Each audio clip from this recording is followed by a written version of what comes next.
Today we will discuss question number 3 of exercise 3.4. Question number 3 is if p equal to 7, 8, 9 then find two binary relations from p to p. Also find domain and range of each relations.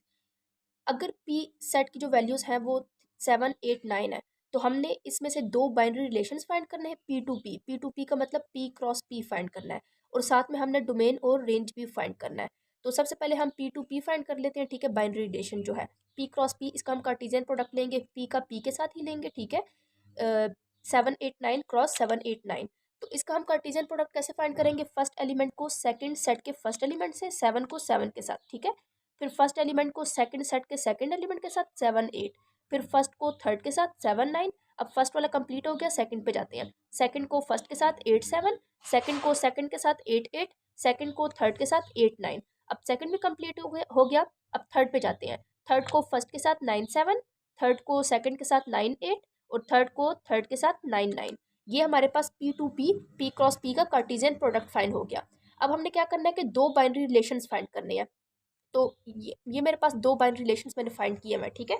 अब इसमें मैंने क्या किया कि इसमें से जो आपने बाइनरी रिलेशंस जो फाइंड कर रहे हैं ना, वो आपने इन पूरे जो आपके पास कार्टेशियन प्रोडक्ट बन के आए इसमें से कोई भी आप कितने भी नंबर का आप बाइनरी रिलेशंस फाइंड ले लें, ठीक है।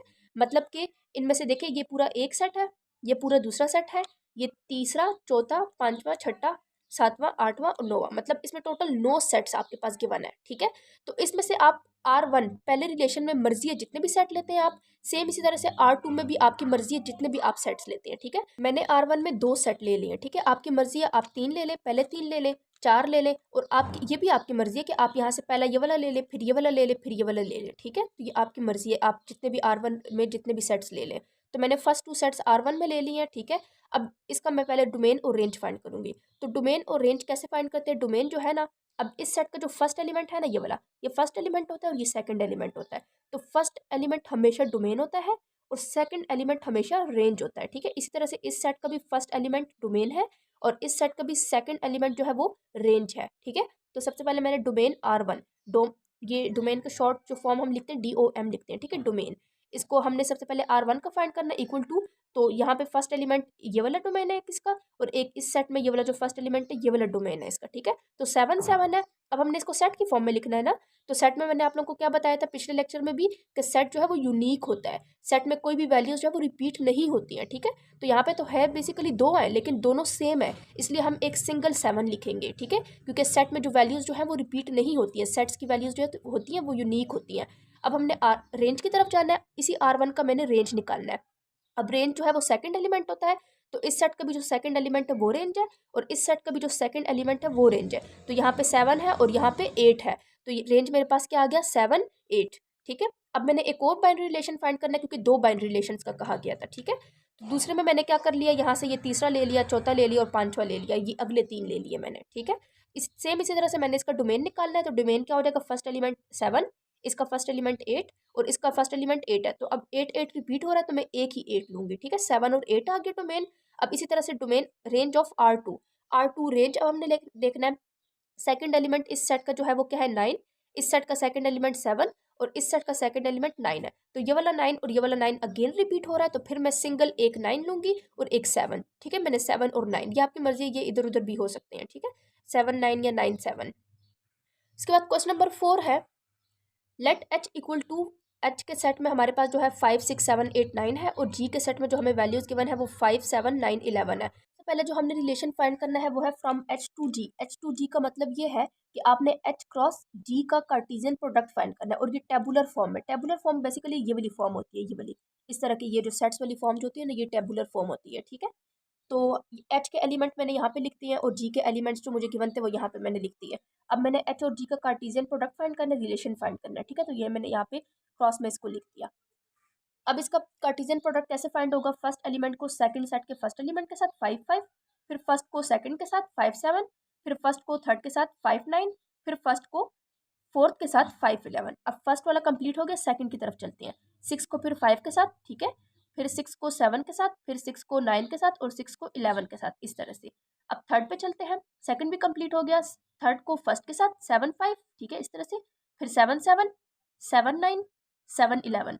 अब फोर्थ पे चलते हैं, 8, 5, 8, 7, 8, 9, 8, 11। अब फिफ्थ वाले पे चलते हैं। 9 5, 9 7, 9 9 और 9 11, ये हमारे पास H2G का कार्टेशियन प्रोडक्ट फाइंड हो गया। ठीक है, अब हमारे पास क्वेश्चन नंबर 4 में जो पार्ट 1 था वो ये था ना कि इज इक्वल टू, पार्ट 1 में हमने फाइंड करना है is equal to. Is equal to का मतलब ये कि जो हमने अभी कार्टेशियन प्रोडक्ट फाइंड किया है इसमें कौन सा सेट जो है जिसका फर्स्ट एलिमेंट और सेकंड एलिमेंट दोनों सेम हो। इक्वल टू का मतलब इक्वल हो दोनों।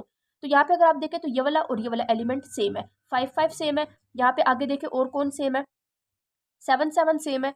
यहाँ पे आगे इधर आए तो यहाँ पे 9 9 सेम है। मतलब 5 5 7 7 9 9 ये तीनों सेट जो है ये आपस में इक्वल है। तो यहाँ पे मैंने आर लिख दिया, मतलब रिलेशन जो मेरे पास इक्वल टू का बना वो क्या है, 5 5 7 7 और 9 9। ठीक है, सेकंड पार्ट हमारे पास है is less than. Less than का मतलब ये फर्स्ट वाला एलिमेंट सेकंड एलिमेंट से लेस होना चाहिए। तो ऐसा कौन सा रिलेशन है, यहाँ पे देखें 5 जो है वो लेस है ना सेकंड एलिमेंट से, 7 बड़ा है। ठीक है, तो एक ये आ जाएगा। यहाँ पे अगर आप देखें तो 5 9, अब ये भी छोटा है ये वाला बड़ा है। ठीक है, एक ये वाला आ जाएगा, फिर ये भी छोटा है और ये वाला बड़ा है, एक ये वाला आ जाएगा, फिर अब ये बड़ा है और ये छोटा है। तो फर्स्ट एलिमेंट बड़ा है और सेकंड छोटा है, तो ये हम नहीं लेंगे। इस लेस देन का मतलब फर्स्ट एलिमेंट छोटा होना चाहिए और सेकंड एलिमेंट बड़ा होना चाहिए। ठीक है, अब यहाँ पे आप देखें 6 छोटा है 7 बड़ा है। ठीक है, फर्स्ट एलिमेंट छोटा है ये हमने लेना है। ठीक है, यहाँ पे भी फर्स्ट एलिमेंट छोटा है ये भी लेना है हमने, यहाँ पे भी फर्स्ट एलिमेंट छोटा है ये भी लेना है। फिर इन सब में आपने इस तरह से देखना है कौन सा फर्स्ट एलिमेंट छोटा है और सेकंड एलिमेंट बड़ा है, वो सारे आपने इधर लिख देने, इस तरह से ये आ जाएंगे। ठीक है, इस ग्रेटर देन का मतलब ये है कि फर्स्ट एलिमेंट जो है वो बड़ा होना चाहिए सेकंड एलिमेंट से। तो इन सब में अब आप देखें कौन सा फर्स्ट एलिमेंट जो है वो बड़ा है सेकंड एलिमेंट से। ठीक है, तो यहाँ पे तो ये छोटा है ये भी छोटा है फर्स्ट एलिमेंट, ये भी फर्स्ट एलिमेंट छोटा है ये बड़ा है। ठीक है, देखिए फर्स्ट एलिमेंट बड़ा है सेकंड एलिमेंट छोटा है, तो एक ये आ जाएगा 6 5। ठीक है, ये उसके बाद आप ये तो ये भी छोटा है, फिर ये वाला भी बड़ा है, देखिए 7 बड़ा है और 5 छोटा है, 7 5 आ जाएगा। फिर यहाँ से आप देखें तो एक ये वाला 8 बड़ा है और 5 छोटा है, 8 5 आ जाएगा। फिर ये भी 8 बड़ा है 7 छोटा है, 8 7। फिर ये तो छोटा है ये भी छोटा है, फिर ये बड़ा है 9 बड़ा है और 5 छोटा है, तो 9 5 आ जाएगा।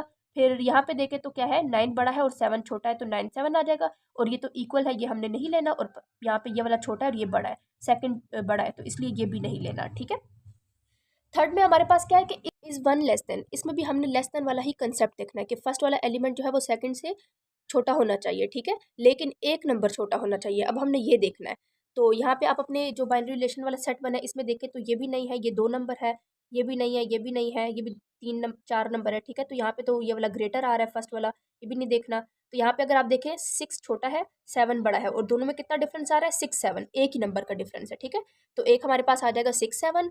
दूसरा इस तरह आप ये इन सब में देखेंगे तो दूसरा आपके पास एक ये वाला 8 9 आ जाएगा, बाकी इनमें कोई भी नहीं है, आप देख लीजिएगा। ठीक है, यही आपके पास 2 बनते हैं, एक बनता है आपके पास 6 7 का। ठीक है, और दूसरा आपके पास बनता है 8 9 का, 1 1 डिफरेंस का बनता है। ठीक है, लेस देन। अब हमारे पास अगला पार्ट है इज वन ग्रेटर देन। एक नंबर जो है वो बड़ा होना चाहिए। ठीक है, फर्स्ट वाला नंबर जो है वो सेम वही है, ग्रेटर देन कंसेप्ट है। ठीक है, फर्स्ट वाला एलिमेंट जो है वो बड़ा होना चाहिए सेकंड से, लेकिन एक नंबर बड़ा होना चाहिए। ठीक है, तो इसमें अगर आप देखें तो एक नंबर बड़ा जो है वो कौन सा है, यहाँ पे इन सब को आप देखेंगे तो एक ये वाला है, देखिए 6 और 5 के दरम्यान एक नंबर का डिफरेंस है। ठीक है, और वो भी क्या है 6 वाला फर्स्ट वाला बड़ा है, तो एक ये 6 5 आ जाएगा। दूसरा इस तरह से आप देखेंगे तो इन सब में आपके पास एक ये वाला बड़ा है। ठीक है, 8 और 7 के दरम्यान भी एक नंबर का डिफरेंस है, तो ये 8 बड़ा है फर्स्ट वाला। ठीक है, और 7 छोटा है, तो यहाँ पे हमारे पास आ जाएगा 6 5 और 8 7 आ जाएगा। ठीक है, और लास्ट पार्ट जो हमारे पास है इज 2 लेस देन। अब हमने वो वाले नंबर देखने हैं कि जो सेम लेस देन का कंसेप्ट है, लेकिन इसमें हमने कौन सा देखना है कि 2 नंबर जो है वो पहला वाला जो एलिमेंट है वो 2 नंबर छोटा होना चाहिए दूसरे वाले एलिमेंट से। तो इसमें आप देखें तो एक 5 और 7 के दरम्यान 2 नंबर का डिफरेंस बन रहा है, एक ये 5 7 आ जाएगा। ठीक है, अगला आप इस तरह इनको देखेंगे तो एक ये वाला आ जाएगा 7 और 9। ठीक है, इनमें भी 2 नंबर का डिफरेंस है और फर्स्ट वाला छोटा है। तो इस तरह आगे अगले पे आप जाएंगे तो ये लास्ट वाला एक आ जाएगा, 9 और 11 के दरम्यान 2 नंबर का डिफरेंस है। ठीक है, और फर्स्ट वाला छोटा है, तो ये हमारे पास आ जाएगा 5 7 7 9 और 7 11। ठीक है।